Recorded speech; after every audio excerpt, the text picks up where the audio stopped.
He abierto esta puerta 1000 veces, pero esta vez, cruzar el umbral lo termina todo. Debería haber sospechado que algo iba mal cuando Lucía empezó a comprar lencería cara en boutiques exclusivas en lugar de sus habituales packs de algodón básico del hipermercado. Pero, como la mayoría de los maridos que llevan 22 años casados, supuse que solo era otra fase, como aquella breve obsesión con el CrossFit o el mes en que intentó hacerse vegetariana.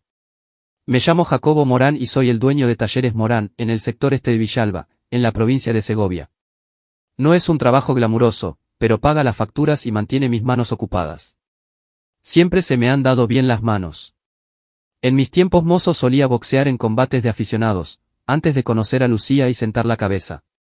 Hoy en día, la única lucha que mantengo es contra los tornillos oxidados y los peritos de los seguros. La llamada llegó un martes por la tarde, cuando llevaba 3 horas de camino hacia Madrid para una subasta de piezas. Llevaba semanas esperando este viaje, era la oportunidad de conseguir unos componentes raros para la restauración de un Mustang del 67 en la que estaba trabajando. La autovía se extendía ante mí, vacía salvo por algún camión ocasional, y me sentía bastante bien con la vida. «Hola, preciosa», dije cuando el rostro de Lucía apareció en la pantalla de mi teléfono. Lo tenía montado en el salpicadero para usar el manos libres, aunque la calidad del vídeo no era muy buena debido a la cobertura intermitente. Se veía distinta, de alguna manera. Llevaba el pelo recogido en un estilo sofisticado que nunca le había visto. Y estaba maquillada, a pesar de que pasaban de las 8 de una noche de diario. Detrás de ella, podía ver nuestro dormitorio, el mismo que habíamos compartido durante más de 2 décadas, con aquel papel pintado de flores que ella tanto insistió en poner y la cómoda antigua que perteneció a su abuela. «Hola, cariño», dijo ella, pero su sonrisa parecía forzada. «¿Cómo va el viaje?» «No va mal. Debería estar en el hotel en 1 hora más o menos». «Estás muy guapa. ¿Vas a algún sitio?» «Ah, solo he cenado con las chicas del trabajo. Ya sabes cómo es esto». Iba a responder cuando, de repente, miró por encima del hombro como si alguien la hubiera llamado por su nombre. «Espera un segundo, Jacobo. Creo que me he dejado algo en el fuego». Dejó el teléfono sobre la mesilla de noche y fue entonces cuando las vi. Tan claras como el día, posadas allí mismo, en mi lado de la cama, como si fueran las dueñas del lugar. Un par de botas de trabajo para hombre. De cuero marrón, talla 45 o 46 por el aspecto, con barro todavía incrustado en las suelas. Ahora bien, yo mismo uso botas de trabajo, pero las mías estaban en ese momento en mis pies, presionando el acelerador de mi furgoneta. Aquellas botas definitivamente no eran mías. Eran demasiado nuevas, demasiado limpias, salvo por ese barro fresco. Y tenían ese tipo de costuras ornamentadas que gritaban: «He pagado 200 euros por estas en una tienda de diseño». Me quedé mirando esas botas durante lo que me pareció una eternidad, aunque probablemente fueron solo 15 segundos. Mi mente repasó las posibilidades lógicas. Tal vez se las estaba limpiando a alguien. Tal vez pertenecían a un técnico que había estado arreglando algo en la casa. Quizás había alguna explicación perfectamente inocente, pero en lo más profundo de esa parte del estómago que sabe las cosas antes de que el cerebro las procese, yo ya conocía la verdad. Lucía volvió a entrar en el encuadre, ligeramente sin aliento. «Perdona por la falsa alarma». «Bonitas botas», dije, manteniendo la voz nivelada. «Lástima que no sean mías. Quizá por fin has encontrado a alguien a quien le guste tu guiso de tofu». Ella lanzó una mirada hacia la cama y vi el momento exacto en que el pánico cruzó su rostro, pero se recuperó rápido. Tuve que reconocerle el mérito por ello. «Ah, esas. El técnico las dejó aquí antes. Estaba arreglando el lavabo del baño y no quería manchar la casa de barro». Muy detallista por su parte. ¿De qué empresa era? Fontanería Jiménez. Ya sabes, los que llamamos el año pasado. Conocí a Fontanería Jiménez. El viejo Pedro Jiménez llevaba 30 años arreglando tuberías en Villalba y usaba las mismas botas desgastadas todos los santos días. Esas botas elegantes pertenecían a alguien totalmente distinto. «Bueno, dile que puede recogerlas cuando vuelva mañana», dije.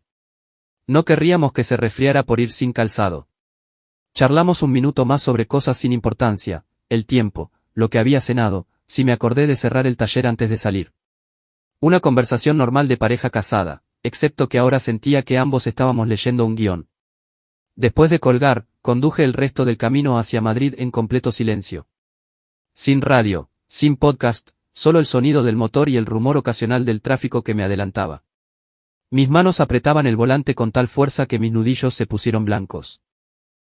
22 años de matrimonio, 2 hijos en la universidad, una hipoteca, cuentas bancarias conjuntas, sueños compartidos de jubilación, y ahora había unas botas extrañas en mi lado de la cama. Me registré en el hotel poco después de las 9:30 y me senté en el borde de la colcha áspera mirando mi teléfono. Podía devolverle la llamada, exigir una explicación, iniciar una pelea que probablemente terminaría con nuestro matrimonio allí mismo a través de una videollamada. O podía esperar, pensarlo bien, descubrir a qué me enfrentaba realmente. La opción inteligente era esperar. Si Lucía estaba teniendo una aventura, y esas botas sugerían que sí, confrontarla ahora solo le daría tiempo para cubrir sus huellas. Era mejor volver a casa antes, pillarlos en el acto, obtener las pruebas que necesitaría para el proceso de divorcio. Pero mientras yacía allí, en esa cama de hotel barata, escuchando a la pareja de la habitación de al lado discutir por dinero, me di cuenta de que no estaba pensando en procesos de divorcio. Estaba pensando en la venganza. Veréis, la mayoría de la gente que me conoce piensa que solo soy un mecánico sencillo que arregla coches y se ocupa de sus asuntos. No saben nada de los años que pasé en los cuadriláteros de boxeo, recibiendo golpes de tipos que pegaban como mazos y levantándome cada vez. No saben nada de la paciencia que se aprende cuando trabajas en un motor que ha estado abandonado durante 20 años, cómo tienes que desmontarlo pieza por pieza, entender cómo encajan todas las partes antes de poder hacer que funcione bien de nuevo. Y definitivamente no saben que cuando alguien traiciona mi confianza, no me enfado. Me vuelvo metódico. Llamé al proveedor de piezas y le dije que tenía una emergencia familiar, que tendría que saltarme la subasta y volver a casa a primera hora de la mañana. Luego llamé a mi mejor amigo, Julián, que es dueño de un gimnasio de boxeo y un bar llamado El Rincón en la zona sur del pueblo. Jacobo, son más de las 11, tío. ¿Va todo bien? No del todo. Necesito preguntarte algo y necesito que seas sincero conmigo. Dispara. ¿Has oído algún comentario en el pueblo sobre Lucía? ¿Algún chisme, rumores, cualquier cosa? Hubo una larga pausa. Julián había sido policía nacional durante 15 años antes de jubilarse y abrir el gimnasio, y sabía leer entre líneas. ¿Qué tipo de comentarios esperas oír? Del tipo que explicaría por qué hay unas botas de hombre extrañas en mi lado de la cama. Otra pausa, más larga esta vez. Mierda, Jacobo. Esperaba que no te enteraras de esta manera. Se me cayó el alma a los pies. Así que lo sabía. He oído cosas. Nada concreto, ¿entiendes? Solo chismes de barra de bar. Pero se comenta que Lucía pasa tiempo con un tipo nuevo de su oficina. Un tipo con aire de galán que conduce un Tesla. Siempre vestido como si estuviera posando para una revista. ¿Cuánto tiempo? Quizá 3 meses. Mira, quise decírtelo, pero ya sabes cómo son estas cosas. A veces son solo habladurías y no quería dinamitar tu matrimonio por unos rumores. Agradecí que Julián hubiera intentado protegerme, pero en ese momento sentía que todo el pueblo sabía algo que yo ignoraba. ¿Cómo se llama? Gregorio no sé qué. Trabaja en esa agencia de publicidad del centro donde ascendieron a Lucía. Dicen que es una especie de gestor de proyectos. Viene de familia de dinero. Se cree el regalo de Dios para las mujeres. Gregorio. Masqué el nombre como si fuera un trozo de cartílago. Dime más. No hay mucho más que contar. Es nuevo en el pueblo, llevará 6 meses. Alquila esa casa inteligente de lujo en la calle del Roble. Ya sabes, la que tiene todo de cristal y control electrónico. Pasa las tardes en ese gimnasio exclusivo al que van todas las madres con ínfulas para fingir que son modelos de fitness. Conocía el lugar, Elite Fitness, donde la cuota mensual costaba más de lo que mucha gente gastaba en comida. Lucía se había apuntado hacía unos 4 meses, alegando que quería volver a ponerse en forma. En aquel momento, yo la había apoyado. Ahora comprendía que se estaba poniendo en forma para otro. Julián, necesito que me hagas un favor. Vuelvo mañana por la mañana, pero no quiero que nadie sepa que he llegado antes. ¿Puedes mantener los oídos abiertos? Pregunta por ahí discretamente. Necesito saber a qué me enfrento antes de mover ficha. Cuenta con ello, hermano. Pero Jacobo, planees lo que planees, sé inteligente. No hagas nada que te mande a la cárcel o que te haga perderlo todo en el divorcio. No te preocupes, no voy a hacer ninguna estupidez. Eso era técnicamente cierto. Lo que estaba planeando no tenía nada de estúpido. Era calculado, metódico y diseñado para causar la máxima humillación con las mínimas consecuencias legales. Colgué y me quedé mirando una mancha de humedad en el techo, sobre la cama. Mañana iba a descubrir exactamente hasta dónde llegaba esta traición. Y entonces iba a mostrarle a mi esposa infiel y a su novio de las botas elegantes que sucede cuando te metes con un hombre que sabe cómo desmontar las cosas pieza por pieza. Salí de Madrid a las 5 de la mañana, 3 horas antes de lo planeado originalmente. El viaje de vuelta me dio tiempo de sobra para pensar y para cuando entré en Villalba, ya tenía los cimientos de un plan. La primera parada fue la casa de la señora Calderón. Doña Elena Calderón era nuestra vecina de 72 años que pasaba la mayor parte de sus horas de vigilia apostada en su ventana delantera como un guardia de seguridad. Sabía todo lo que pasaba en nuestra calle, desde quien recibía el periódico tarde hasta que adolescentes se escapaban después del toque de queda. Llamé a su puerta a las 8:30, sabiendo que llevaría horas levantada. Jacobo Morán, exclamó, abriendo la puerta con su bata rosa y rulos. Pensaba que estarías fuera hasta la noche. Cambio de planes, doña Elena. Me preguntaba si podría preguntarle algo. ¿Ha notado alguna actividad inusual en mi casa mientras he estado fuera? Sus ojos se iluminaron como una mañana de Navidad. Doña Elena vivía para estos momentos. Bueno, ahora que lo mencionas, hubo un Tesla plateado aparcado en tu entrada ayer por la tarde. Se quedó hasta bastante tarde, diría que pasada la medianoche. Muy inusual para ser un día de diario. Un Tesla, dice. Oh, sí. Uno de esos coches eléctricos tan modernos. El conductor era un joven muy bien vestido, muy apuesto. Parecía conocer bien la casa, usó su propia llave y todo. Su propia llave. Ese detalle me golpeó como un directo al mentón. Esto no era una aventura espontánea. Lucía le había dado a ese tipo una llave de nuestra casa. La casa que compramos juntos cuando nuestro hijo mayor era solo un bebé. Por casualidad vio a qué hora se fue. Alrededor de las 6 de esta mañana. Intentaba no hacer ruido, pero no se puede ocultar mucho a estos ojos viejos. Parecía tener bastante prisa. Agradecí a doña Elena y me dirigí a casa. Mi casa, nuestra casa, se veía exactamente igual por fuera. El mismo revoco blanco, las mismas contraventanas azules, los mismos parterres que Lucía cuidaba con esmero obsesivo. Pero ahora la sentía contaminada, como la escena de un crimen que aún no había sido limpiada. Aparqué en el garaje y entré por la cocina.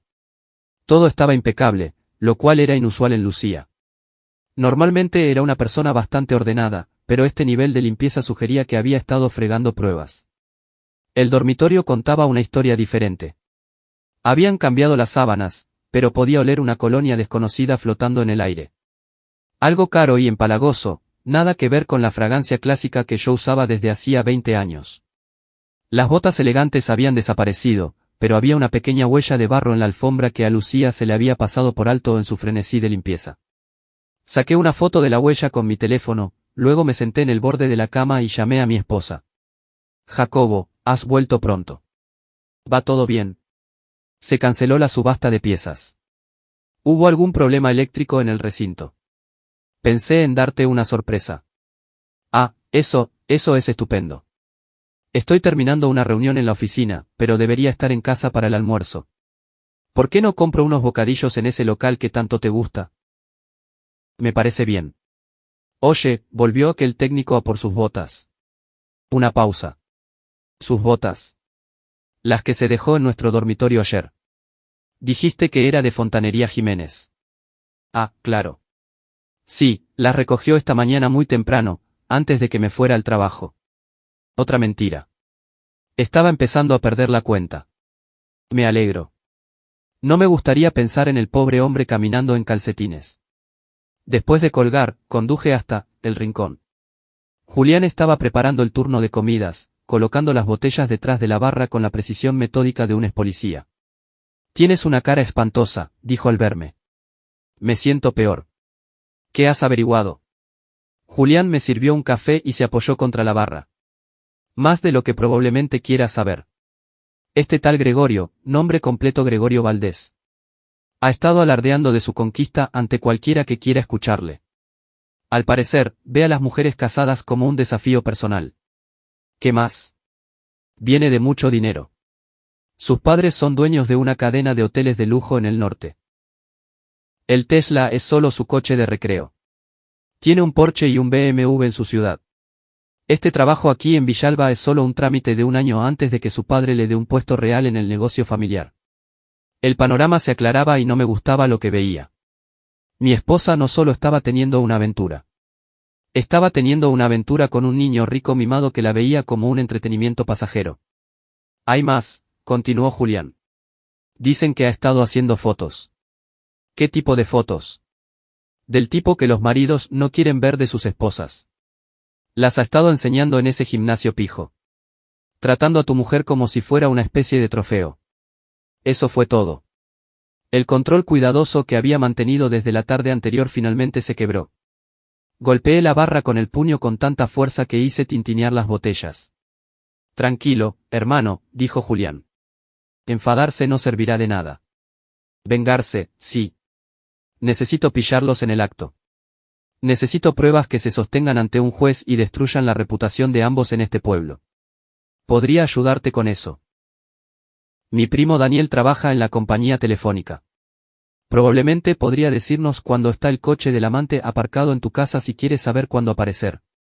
No, tengo una idea mejor.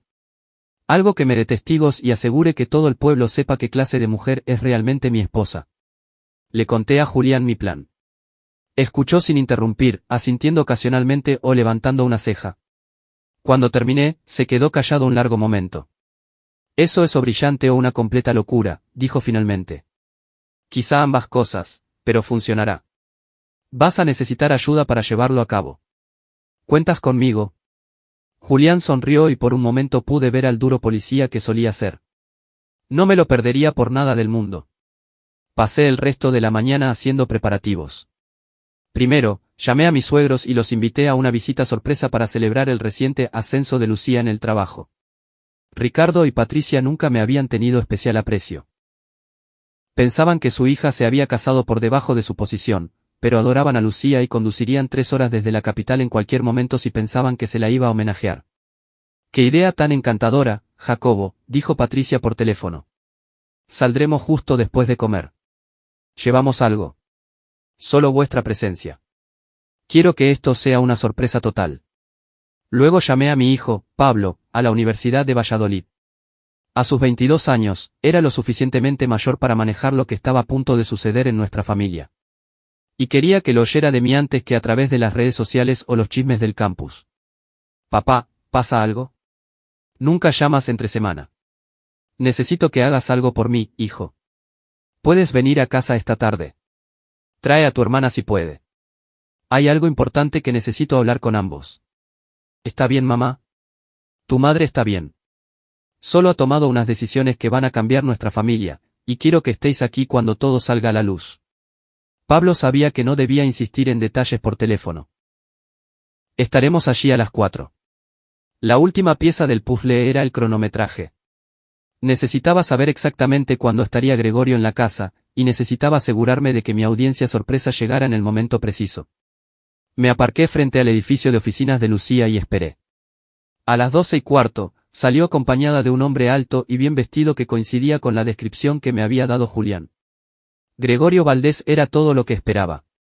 Pelo perfectamente peinado, traje caro, ese aire de seguridad arrogante que da el no haber tenido que preocuparse nunca por el dinero. También era unos 10 años más joven que mi esposa, lo que explicaba parte del comportamiento reciente de ella. Subieron a su Tesla y condujeron hacia mi casa. Les di 15 minutos de ventaja y luego llamé a mis suegros. «Patricia, ha habido un pequeño cambio de planes. ¿Podríais llegar sobre la 1:30? Quiero asegurarme de que Lucía haya vuelto de su reunión». «Por supuesto, querido. Estamos saliendo de Madrid ahora mismo». Sincronización perfecta. Llamé a Pablo a continuación. «Cambio de planes, hijo. Venid a la 1:30 en lugar de a las 4, y entrad por la puerta principal. No uséis vuestra llave. Quiero que esto sea una reunión familiar formal». A la 1:20, estaba aparcado al final de mi calle, viendo el coche plateado de mis suegros entrar en mi camino. Ricardo y Patricia bajaron, vestidos con sus mejores galas y llevando un ramo de flores para su hija. No tenían ni idea de que estaban a punto de presenciar el fin de su matrimonio. Esperé hasta que llegaron a la puerta principal, luego conduje hasta allí y aparqué detrás de ellos. Jacobo, exclamó Patricia alegremente. La puerta parece estar cerrada. ¿No está Lucía en casa todavía? Oh, está en casa, dije, bajando de la furgoneta. Solo está ocupada. Dejad que os abra. Usé mi llave para abrir la puerta principal y les hice un gesto para que pasaran delante de mí. La casa estaba en silencio, salvo por una música tenue que venía del piso de arriba.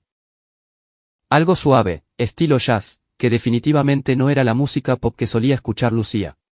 Lucía, gritó Ricardo. Estamos aquí para tu celebración. Sin respuesta. Pude ver a mis suegros intercambiando miradas de desconcierto. Puede que esté echando la siesta, dije lo bastante alto para que mi voz llegara arriba. Ya sabéis lo duro que ha estado trabajando últimamente. ¿Por qué no subimos y le damos la sorpresa? Subimos las escaleras juntos, mis suegros charlaban animadamente sobre las bonitas flores del jardín delantero y lo orgullosos que estaban del éxito de Lucía en el trabajo. Casi sentí lástima por ellos. Casi. La puerta del dormitorio estaba cerrada, pero podía oír voces dentro. La risa de Lucía, el murmullo grave de un hombre, los sonidos inconfundibles de gente que creía tener la casa para ellos solos. Lucía, llamó Patricia, llamando suavemente a la puerta. Cariño, estamos aquí. Los sonidos del interior se detuvieron abruptamente. Oí susurros frenéticos, el crujido de las sábanas, alguien moviéndose torpemente. Un minuto, gritó Lucía, con la voz más aguda de lo normal. No, no estoy vestida. Miré a mis suegros, que empezaban a mostrarse confundidos y preocupados. Ricardo fruncía el ceño ante la puerta como si intentara resolver un acertijo. No pasa nada, cielo, dije lo suficientemente fuerte para que todos en el dormitorio me oyeran. Todos somos familia aquí. Y entonces, de una patada, abrí la puerta. La escena que nos recibió era exactamente lo que esperaba, pero verlo con mis propios ojos todavía se sintió como un golpe físico. Lucía se apresuraba a cubrirse con una sábana, con el pelo desordenado y el rostro encendido. Gregorio intentaba ponerse los pantalones de un salto mientras buscaba simultáneamente una vía de escape que no existía. Patricia soltó un grito ahogado y dejó caer el ramo.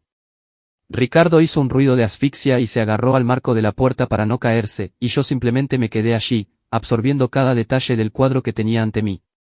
Vaya, dije con tono conversacional, esto es incómodo. Gregorio había logrado subirse los pantalones, pero no encontraba la camisa. Retrocedía hacia la ventana como un animal acorralado, con su pelo perfecto despeinado en ángulos extraños. Señor Morán, puedo explicarlo, seguro que puedes, Gregorio. Es Gregorio, ¿verdad? ¿O prefieres Goyo? Quiero asegurarme de decir bien tu nombre cuando cuente esta historia. Lucía había encontrado su bata y se la apretaba contra el cuerpo como si fuera una armadura. Jacobo, por favor, déjame explicarte, creo que la situación se explica sola por sí misma. Cariño, estás en nuestro dormitorio, en nuestra cama, con un hombre que no es tu marido. En medio de lo que creo que los jóvenes llaman un revolcón. Patricia emitía pequeños gemidos de llanto. Ricardo parecía a punto de sufrir un infarto. Gregorio, mientras tanto, aparentemente había decidido que la ventana era su mejor opción de escape. Nuestro dormitorio estaba en la segunda planta, pero había un gran roble fuera que podría amortiguar su caída o romperle el cuello. En ese momento, no me preocupaba demasiado cuál de las dos cosas fuera. Yo no recomendaría la ventana, Gregorio, dije. Hay mucha altura, y doña Elena lleva vigilando la casa todo el día desde la acera de enfrente. Probablemente ya tiene el móvil fuera grabando todo para su muro de Facebook. Pero Gregorio había perdido el juicio racional. Forcejeó con el pestillo de la ventana, consiguió abrirla y pasó una pierna sobre el alféizar. Gregorio, no. Gritó Lucía. Demasiado tarde. Gregorio se impulsó hacia afuera y desapareció de la vista. Unos segundos después, oímos un estrépito, seguido de unos insultos muy creativos. Me acerqué a la ventana y miré hacia abajo. Gregorio había aterrizado en los rosales favoritos de Lucía, que habían amortiguado su caída, pero lo habían dejado como si hubiera sido atacado por una manada de gatos. Estaba cubierto de arañazos y pétalos de rosa. Sus pantalones caros se habían desgarrado por varios sitios. Deberías hacer que te miren esos cortes, le grité. Las espinas de las rosas pueden ser traicioneras si se infectan. Para entonces, media vecindad había salido a ver a qué venía tanto alboroto. Doña Elena, en efecto, estaba grabándolo todo con su teléfono, narrándolo en directo para su hija por el altavoz. Los adolescentes de 3 casas más allá se reían y señalaban.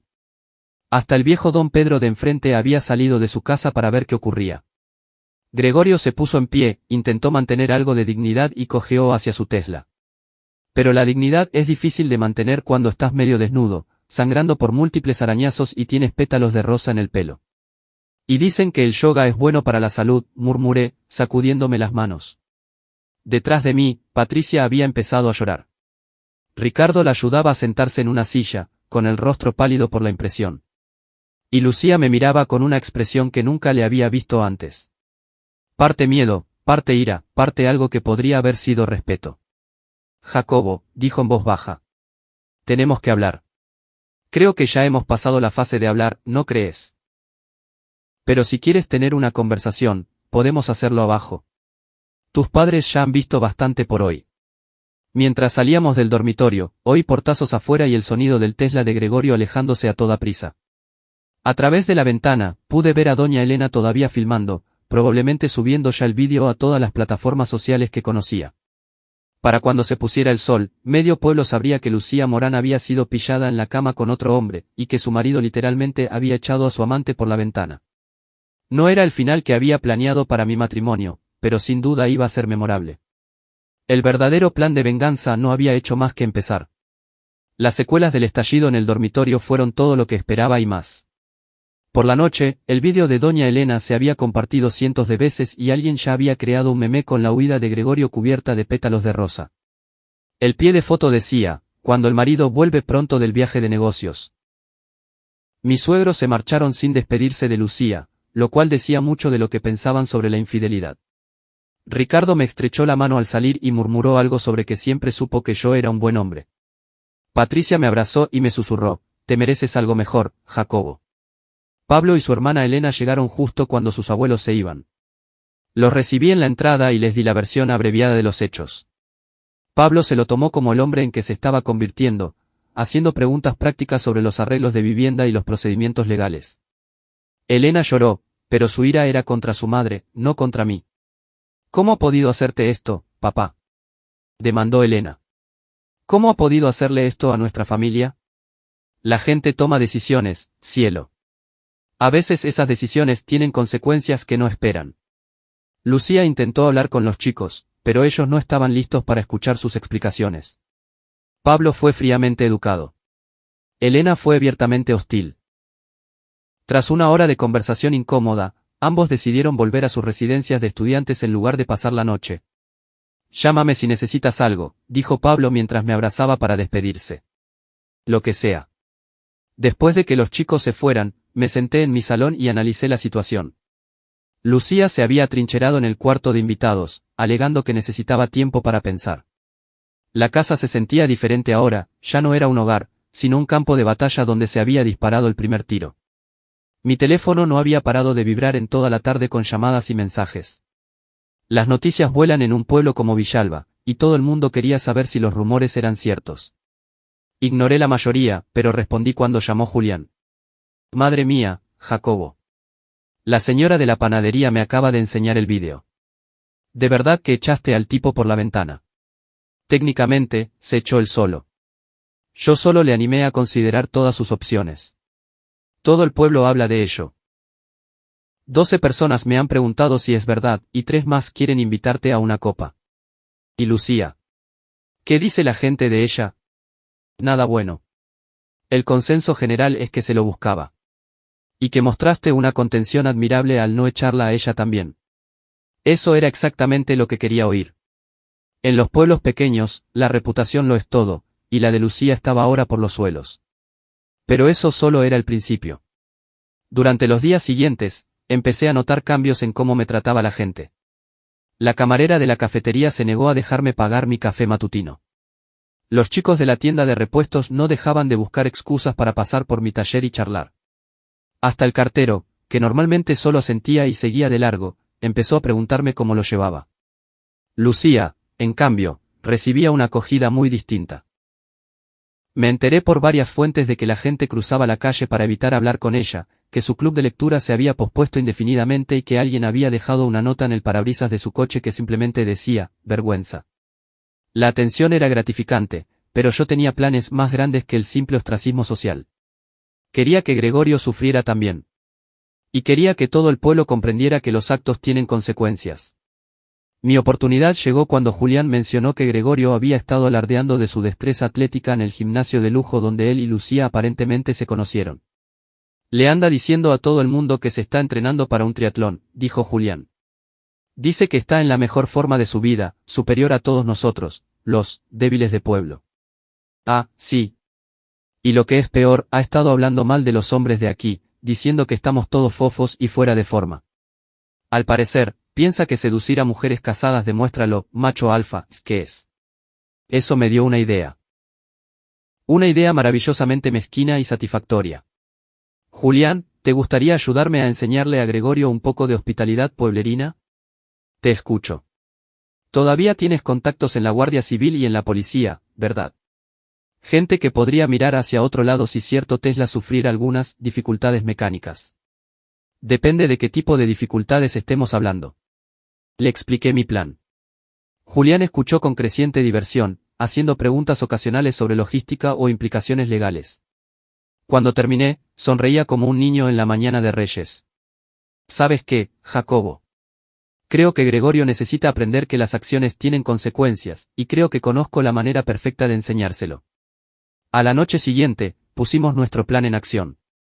Gregorio tenía una rutina. Todos los martes y jueves iba al gimnasio a las 7 de la tarde durante exactamente 90 minutos, luego se detenía en el bar de zumos de al lado para tomar un batido de proteínas.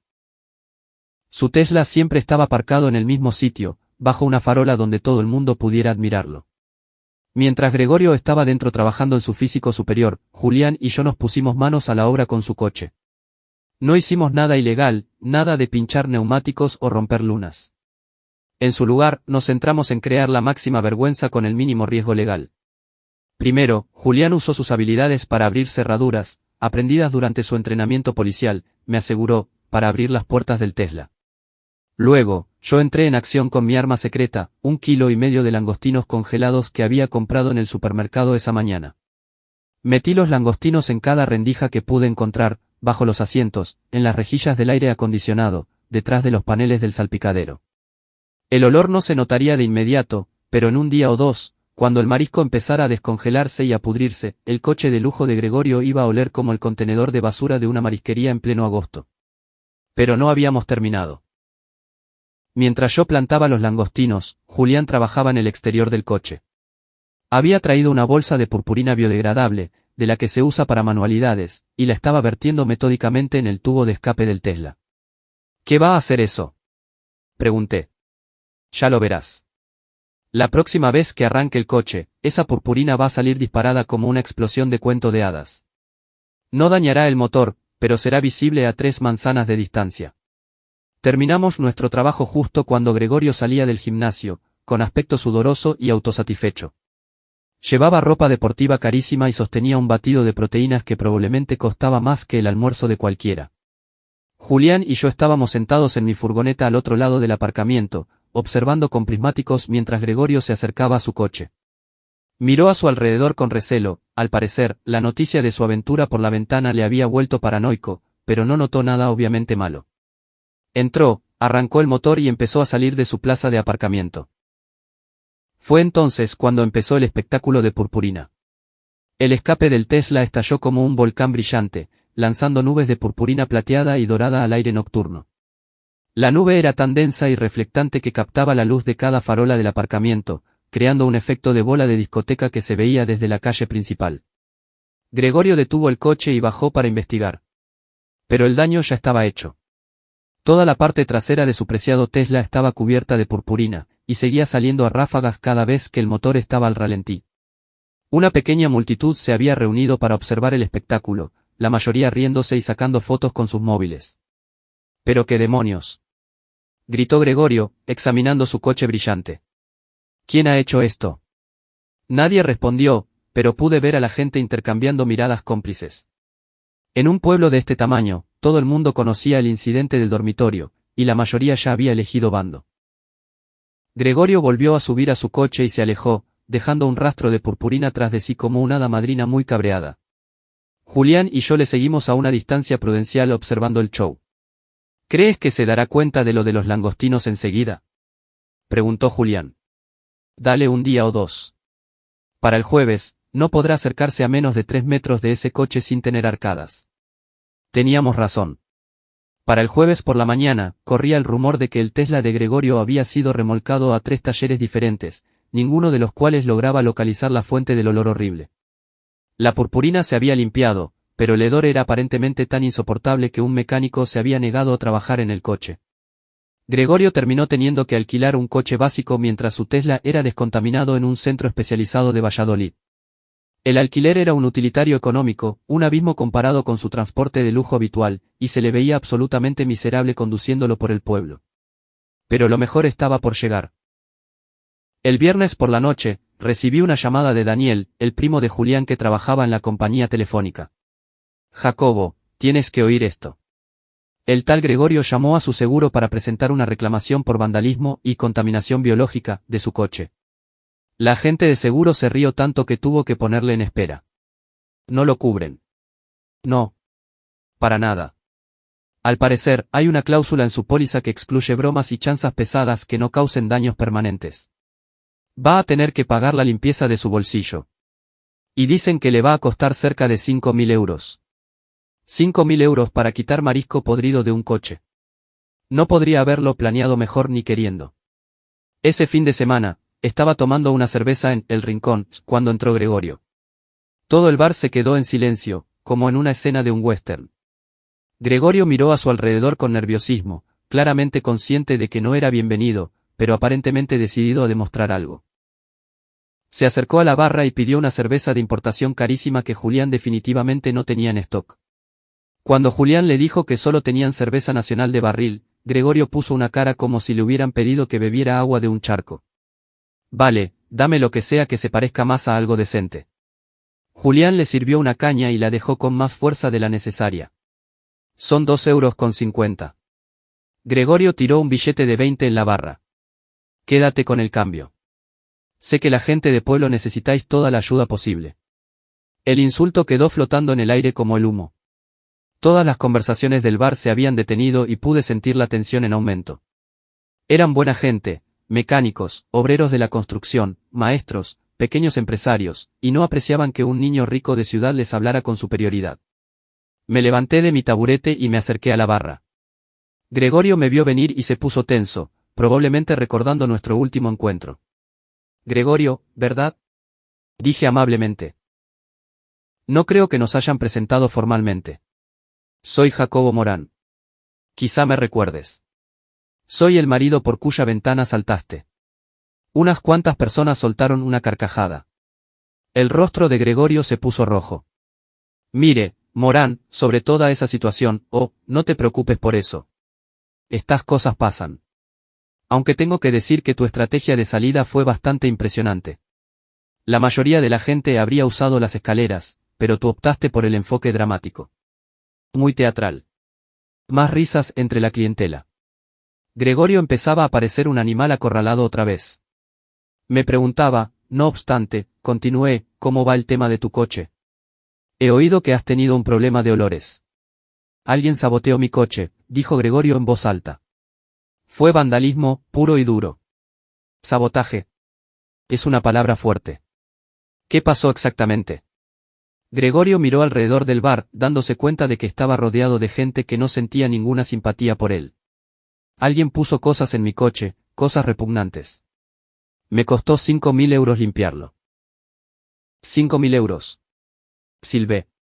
Es mucho dinero. ¿De qué tipo de cosas hablamos? Langostinos muertos, marisco podrido. El olor era insoportable. El bar estalló en carcajadas.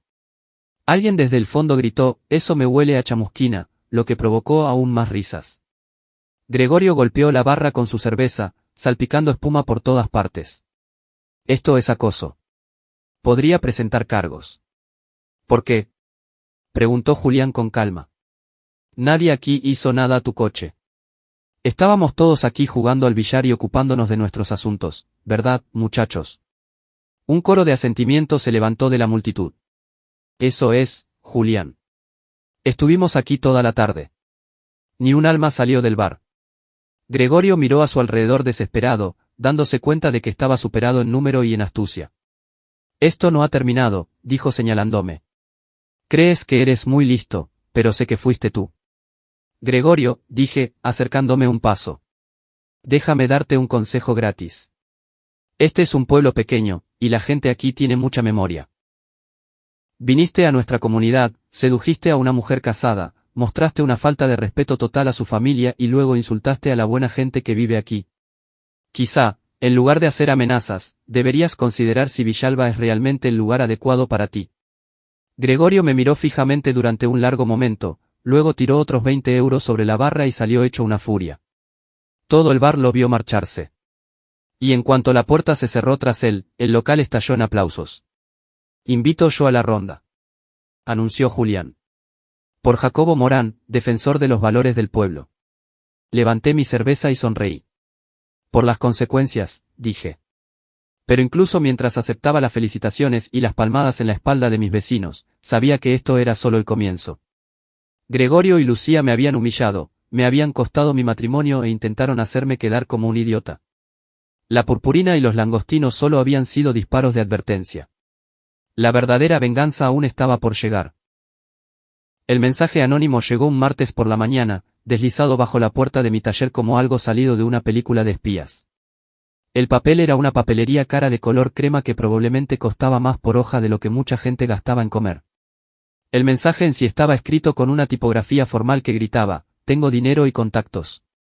Señor Morán, no tiene ni idea de contra quién se está enfrentando realmente. Sus pequeñas bromas son divertidas, pero terminan ahora. Déjelo o aténgase a unas consecuencias que no puede ni imaginar.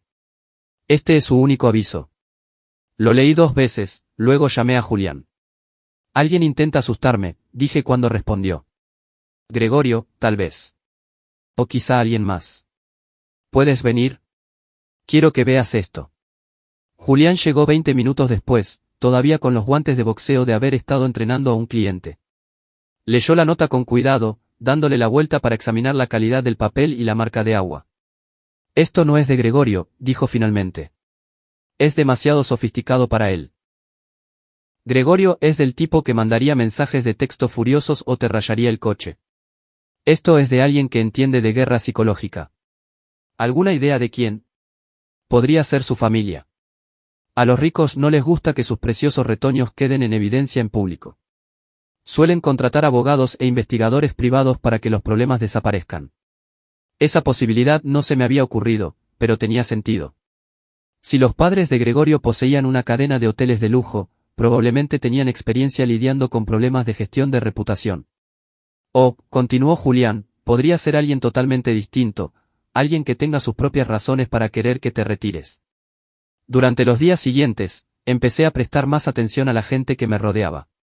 ¿Me hacía la camarera de la cafetería demasiadas preguntas sobre mi rutina diaria? ¿Se demoraba el cartero un poco más de la cuenta en mi buzón?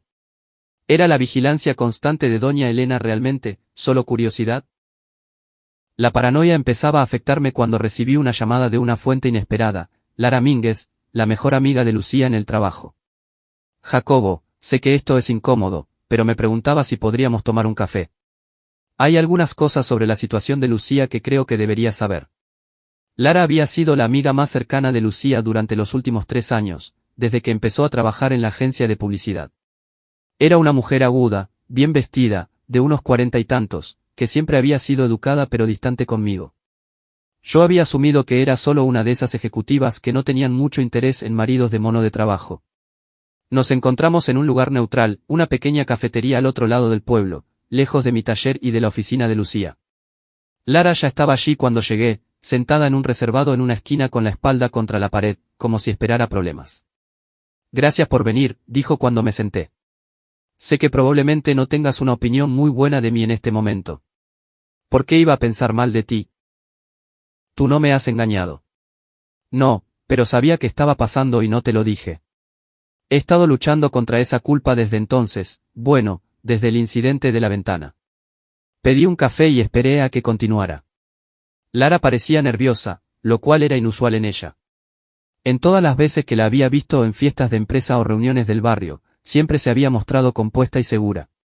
La cuestión es, Jacobo, que no creo que entiendas a qué te enfrentas realmente. Gregorio no es solo un tipo al azar que sedujo a tu mujer. Todo esto estaba planeado. ¿A qué te refieres con planeado? Gregorio eligió específicamente a Lucía. La investigó, aprendió sobre su matrimonio, sus inseguridades, sus ambiciones.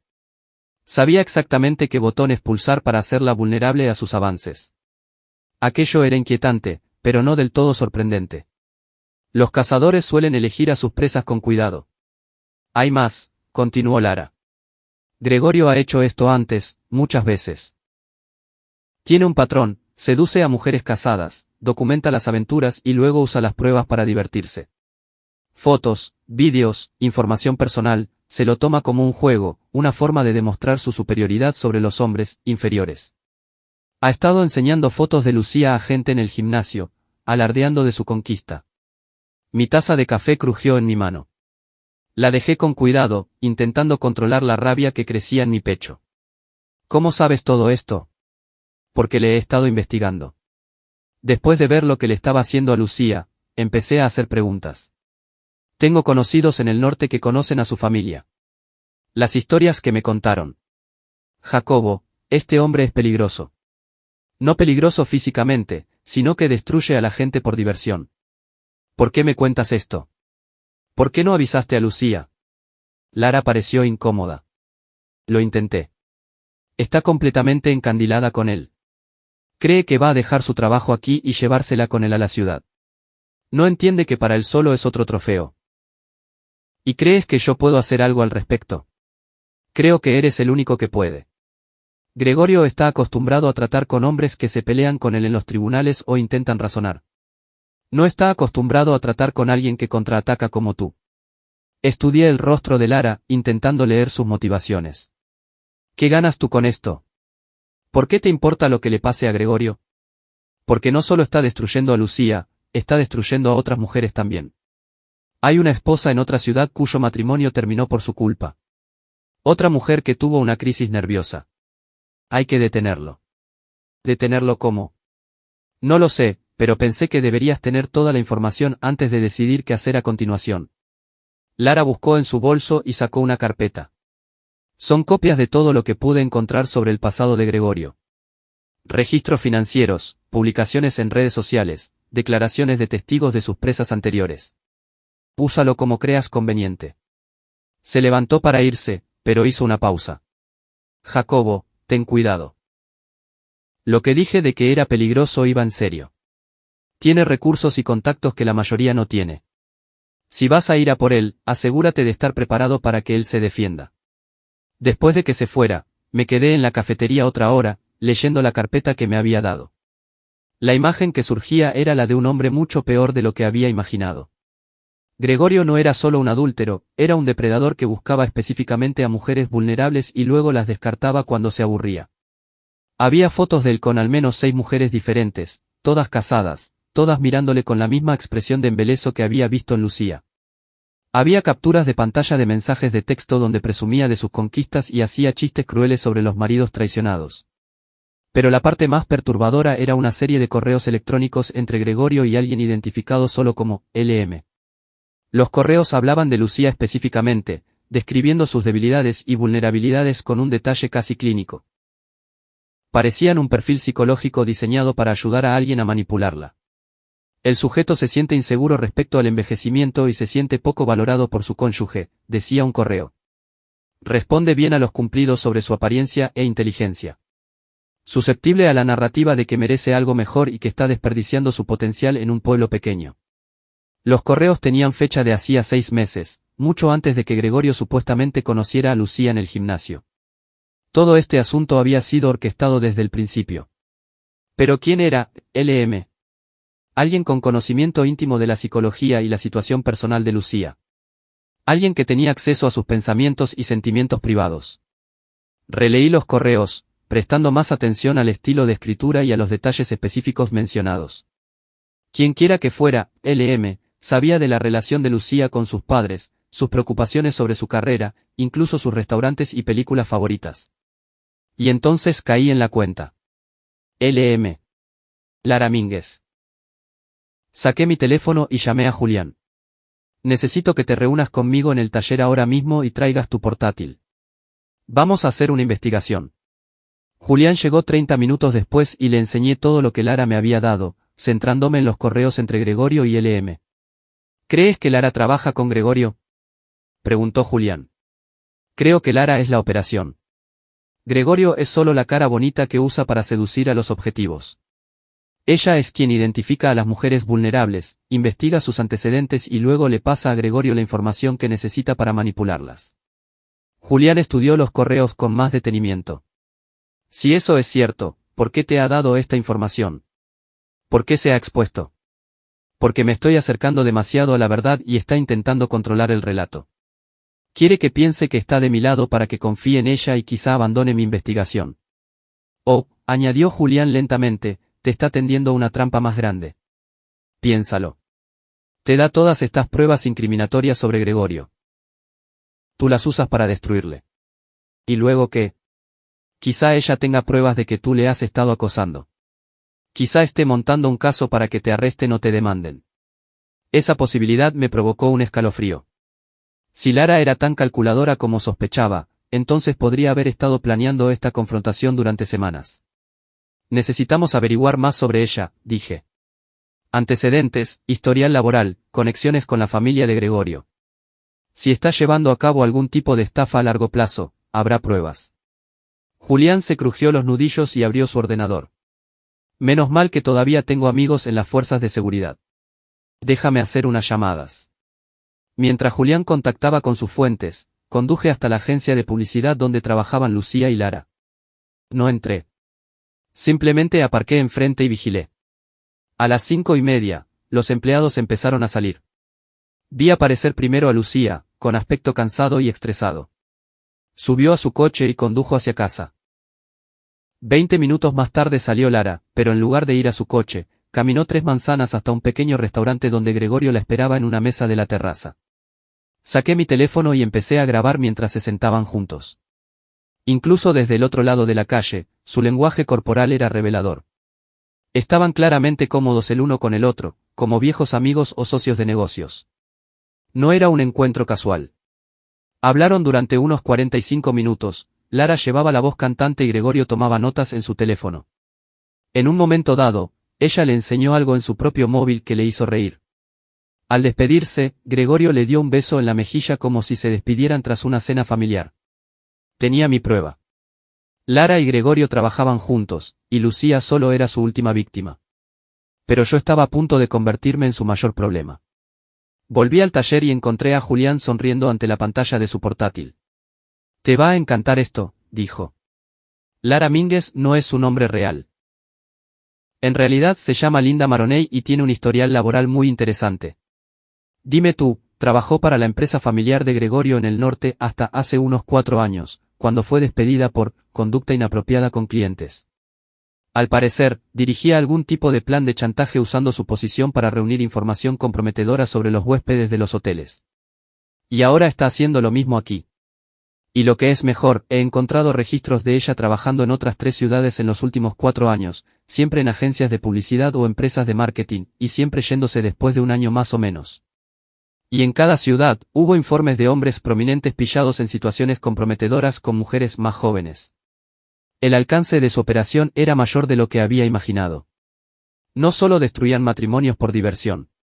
Llevaban a cabo una estafa sistemática, probablemente chantajeando a sus víctimas o vendiendo información a competidores. Julián, necesito que me ayudes con algo. Algo que va a requerir tus antiguas habilidades policiales y mi experiencia mecánica. ¿Qué tienes en mente? Voy a darles exactamente lo que quieren, pruebas de que estoy acosando a Gregorio. Pero voy a asegurarme de que esas pruebas le lleven a una trampa que jamás verán venir. Expliqué mi plan. Julián escuchó sin interrumpir, asintiendo ocasionalmente o haciendo preguntas aclaratorias. Cuando terminé, se quedó callado un largo momento. Eso es o lo más brillante que he oído o lo más loco, dijo finalmente. Quizá ambas cosas. ¿Cuentas conmigo? Julián cerró su portátil y se puso en pie. Jacobo, llevo toda la vida esperando para pillar a gente así. Vamos a por ello. La siguiente fase de mi venganza iba a ser la más peligrosa hasta el momento. Pero si funcionaba, Gregorio y Lara aprenderían lo que significaba de verdad enfrentarse a las consecuencias de sus actos. Y Lucía, bueno, Lucía estaba a punto de descubrir que su mejor amiga había sido su peor enemiga desde el principio. Las fiestas patronales del pueblo estaban programadas para el primer sábado de octubre, lo que me daba exactamente 2 semanas para preparar mi trampa. Las fiestas eran el evento más importante en el calendario social de Villalba, una combinación de feria callejera, reencuentros y cotilleos que atraía gente de toda la comarca. Si iba a hacer una declaración pública sobre la operación de Gregorio y Lara, este era el escenario perfecto. Pero primero necesitaba más pruebas, y necesitaba asegurarme de que Gregorio y Lara se sintieran lo suficientemente confiados como para cometer un error. Empecé interpretando el papel que esperaban de mí. Comencé a acosar a Gregorio de formas obvias y torpes, siguiéndole por el pueblo con mi furgoneta, haciendo comentarios en voz alta cuando le veía en público, incluso enfrentándome a él a la salida del gimnasio donde todo el mundo pudiera vernos y oírnos. Te crees muy listo, ¿verdad, Gregorio? Dije durante un encuentro especialmente teatral a la salida del supermercado. ¿Crees que puedes venir a mi pueblo, robarme a mi mujer y que no habrá consecuencias? Gregorio interpretó su papel a la perfección, fingiendo miedo e intimidación mientras se aseguraba de que los testigos pudieran oírle pidiéndome que le dejara en paz. Podía verle grabando nuestras conversaciones con su teléfono, montando su caso de que yo le estaba acechando. Mientras tanto, Julián movía sus hilos para reunir información sobre las actividades de Lara. Descubrimos que había estado haciendo preguntas sobre mi situación financiera, mis registros comerciales e incluso mi historial médico. Estaba claramente construyendo un perfil sobre mí, igual que había hecho con Lucía. Está planeando algo grande, informó Julián tras una reunión con uno de sus antiguos colegas de la policía. Se comenta que ha estado en contacto con un abogado en la capital preguntando sobre leyes de acoso y daños civiles. Deja que planee. Cuanto más grande sea la trampa que ponga, más fuerte caerá cuando le salga el tiro por la culata. El gran avance llegó cuando doña Elena, mi cotilla vecina, se me acercó con información que había reunido durante su vigilancia diaria. Jacobo, querido, espero que no te importe, pero he estado echando un ojo a esa mujer que ha estado visitando a tu esposa. La del coche caro y la ropa de diseño, Lara Mínguez. Esa misma. Pues resulta que me he fijado en que se reúne con ese tal Gregorio con bastante regularidad. No en restaurantes ni sitios públicos, sino en su casa. Tarde por la noche, cuando creen que nadie mira. Doña Elena tenía fotos, docenas de ellas, tomadas con un teleobjetivo desde la ventana de su dormitorio. Las fotos mostraban a Lara llegando a casa de Gregorio al anochecer, quedándose horas y saliendo de madrugada. En varias fotos se las veía claramente en actitud íntima, cogidos de la mano, besándose, abrazados como amantes. Doña Elena, es usted un tesoro, dije, revisando las imágenes. ¿Cuánto tiempo lleva esto ocurriendo? Al menos 2 meses, quizá más. Empecé a hacer fotos cuando me di cuenta de que intentaban ser discretos. En mi experiencia, cuando la gente se esconde así, es que no trama nada bueno. Las fotos probaban lo que sospechaba. Gregorio y Lara eran socios en todos los sentidos. Pero lo más importante era que demostraban que Lara había estado engañando a Lucía tanto como Gregorio. Lucía pensaba que tenía una aventura con un hombre soltero que le era devoto. En realidad, estaba siendo manipulada por una pareja que la usaba para sus propios fines. Ahora tenía todo lo necesario para la fase final de mi plan. El día de las fiestas amaneció despejado y fresco, un tiempo perfecto para una feria al aire libre. La calle principal estaba cerrada al tráfico y llena de puestos de artesanía y comida. Se había montado un pequeño escenario frente al ayuntamiento para los discursos y actuaciones. Llegué temprano y me posicioné cerca del escenario, desde donde podía ver a casi toda la multitud. Julián estaba trabajando en la seguridad del evento, un puesto de voluntario que le daba autoridad oficial y una radio para coordinarse con otros compañeros. Lucía apareció sobre el mediodía, con aspecto incómodo pero intentando mantener las formas. Llevaba semanas recibiendo el vacío de la mayoría del pueblo, pero seguía intentando fingir que todo era normal. Ojeaba los puestos y charlaba con gente que se mostraba educada pero distante. Gregorio llegó 1 hora más tarde, vestido con ropa informal de marca que probablemente costaba más que el sueldo mensual de mucha gente. Se le veía nervioso, consultando constantemente su teléfono y escaneando a la multitud como si esperara problemas. Lara fue la última en llegar y lo hizo con aires de grandeza. Iba vestida como si asistiera a un evento en un club de campo en lugar de a una fiesta de pueblo, y se movía con la seguridad de quien se cree más lista que todos los que la rodean. A las 2 de la tarde, el alcalde subió al escenario para dar la bienvenida a todos e introducir a los oradores del día. Esperé hasta que terminó sus palabras de apertura, luego subí al escenario y pedí prestado el micrófono.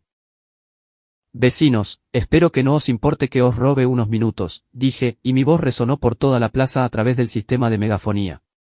Tengo algo importante que compartir con todos vosotros. La multitud se silenció, intuyendo el drama. Pude ver a Lucía, Gregorio y Lara volviéndose hacia el escenario con expresiones de alarma. La mayoría sabéis que mi esposa, Lucía, ha estado teniendo una aventura con Gregorio Valdés, continué, señalando hacia Gregorio. Eso ya no es noticia, pero lo que no sabéis es que todo el asunto fue una trampa desde el principio. Saqué una carpeta con documentos y la levanté para que todos la vieran. Estos son pruebas de que Gregorio y su socia, Lara Mínguez, han estado llevando a cabo una estafa en nuestra comunidad. Eligieron específicamente a mi esposa, investigaron sus debilidades y la manipularon para que tuviera una aventura como parte de un plan mayor para extorsionar dinero e información de familias destacadas. La multitud estaba ahora en completo silencio, pendiente de cada palabra. Vi a gente sacando sus móviles para grabar lo que ocurría. Lara Mínguez, a la que muchos conocéis como la mejor amiga y compañera de Lucía, es en realidad Linda Maroney, una estafadora profesional que fue despedida de la empresa de la familia de Gregorio por dirigir tramas de chantaje. Ha estado filtrando a Gregorio información sobre familias locales, ayudándole a identificar objetivos para su seducción y manipulación. Levanté las fotos de Doña Elena, ampliadas y montadas en cartulina. Estas fotos muestran a Gregorio y Lara juntos en su casa, demostrando que son socios románticos y de negocios. Mientras Gregorio seducía a mi mujer, en realidad vivía y se acostaba con Lara. La plaza estalló en murmullos de asombro e indignación. Vi a Lara empujando entre la gente, intentando llegar al escenario, con su máscara de compostura finalmente rota. «¡Basta ya!», gritó ella. «Esto es acoso. No puedes probar ninguna de esas acusaciones». «De hecho, puedo», dije, sacando otra carpeta. «Julián, ¿quieres subir conmigo?». Julián subió al escenario, luciendo su brazalete de seguridad. «Señoras y señores, soy policía nacional jubilado y he estado investigando esta situación durante el último mes. Lo que Jacobo les está contando es absolutamente cierto». Levantó su propia carpeta de documentos. «Tenemos registros de correos electrónicos donde Lara y Gregorio planean su operación. Tenemos registros financieros que muestran pagos de la familia de Gregorio a Lara por servicios de consultoría. Tenemos declaraciones de víctimas de otras 3 ciudades donde llevaron a cabo estafas similares». Gregorio intentaba marcharse, abriéndose paso entre la gente hacia la zona de aparcamiento, pero varios hombres corpulentos del gimnasio de Julián se habían posicionado para bloquear las salidas. Estaba atrapado.